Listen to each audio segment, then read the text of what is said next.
Hello, wonderful, fabulous ladies. This is Lisa from Health Appeal, and I help women who are struggling with weight loss cut through some of the chaos and overwhelm that's leaving them feeling stuck. And recently, I was in a VIP planning session with one of my clients, and she was really struggling with her to-do list. So we strategized a whole plan around how to deal with her to-do list so that she could feel more in control and on top of things. And I wanted to share those tips with you.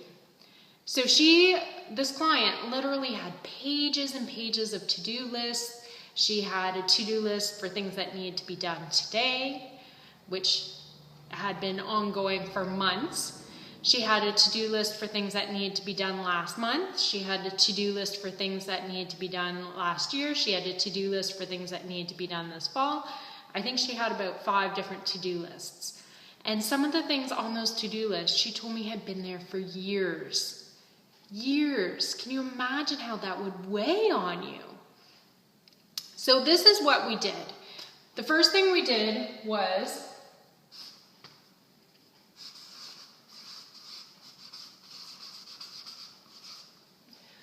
we reframed her thoughts. So she had been beating herself up and, really struggling mentally with the fact that she had let it get to this point. She had let things get so out of control. She had allowed her to-do list to build up to such an extent. And so the first thing we did was we looked at all of the successes she had, all of the things she was proud of, and all of the things in her life that she could feel really good about. So we reframed her thinking and shifted her thoughts. So that's tip 1. The second step was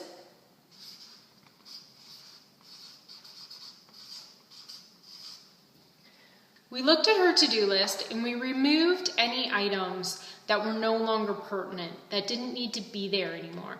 If something's been on your to-do list for years, does it really need to get done? Maybe not. Maybe that item's really not even relevant anymore. Maybe it's been dealt with in another way because you didn't actually get to it. Somebody else has dealt with it or something's happened. So remove any items that are no longer necessary. The third step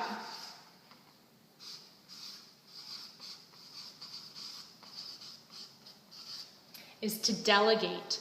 So not all of the items on your to-do list are things that you really need to do. So have a look at those things and see which items you really need to do, which items are can only be taken care of by you, and which items you can maybe have someone else do. And I challenge you to really think about this, because a lot of the things that we think we need to do, we can actually let someone else do. You can let your kids help you with your household chores. You can hire somebody to help you with your household chores. You can get your husband on board. You can hire people for all kinds of things. So if it's not something that you really need to do, delegate it to someone else. But make sure you talk to them about it. Ask them to do it, not just tell them. Ask them to do it, but also share with them why it's important to you, why you're asking them to do it at this time. So you might say, I've been looking through my to-do list and I'm feeling really overwhelmed right now. I was wondering if you could help me out by doing this specific task. And when you say it to people that way, they're much more inclined to help you out because they understand where you're coming from. So once you've delegated and removed all the tasks that you don't need to do, your next step is, prioritize. So you're going to look at what's left on your list and rank things in order of importance.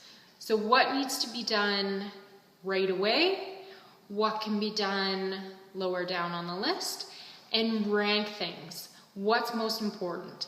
And usually you'll find that the things that are really important, but that take the most work and energy, are the things that you've been putting off the longest and the things you really maybe don't want to do.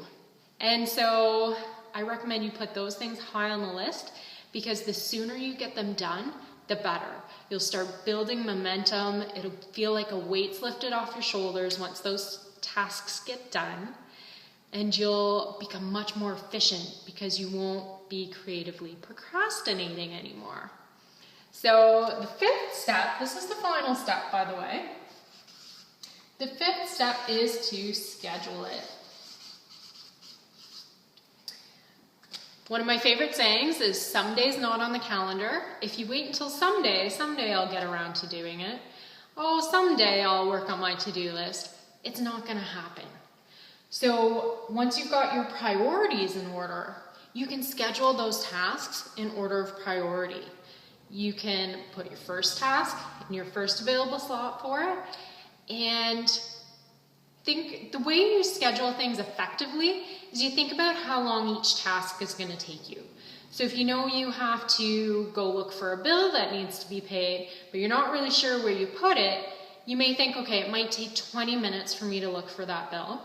And I like to allow a little bit of buffer time, so I'd schedule maybe 30 minutes and put that on the calendar. A specific time, 6:30 tonight, 6:30 to 7, I'm going to look for that bill that I need to pay.